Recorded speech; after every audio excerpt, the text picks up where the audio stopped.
गईनी भात न खइनी तोरा फेरा में रात बितइनी जा तो गईनी भात न खइनी एही लाइक तू बदले बा। अच्छा तो हंस ले रिया फिल्म्स रिकॉर्डिंग स्टूडियो दिल्ली।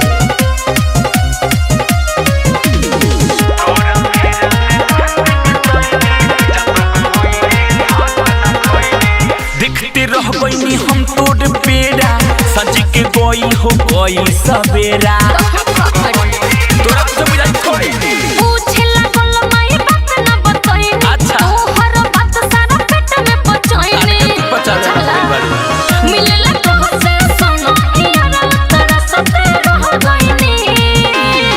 मिलेला तोहसे सोना यारा तेरा सते रह गईनी।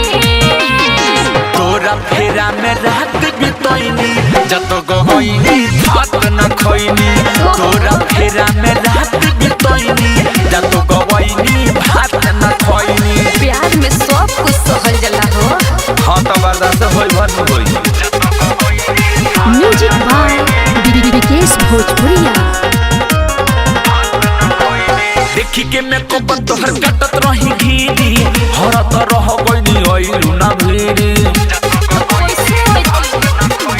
अजय चंद सवारे कोई तरस के खीसे भौज पे अपना बरस के हमरा त न बुझाई अल बिला आसत आवे खातिर कोम ना कोई ने। अल बिला आसत आवे खातिर कोम ना कोई ने।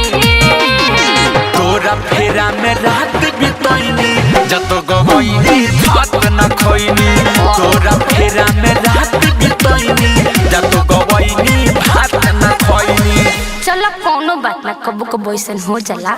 चल ठीक है कहलू हमरो बाबू ओने चिचियाते रहल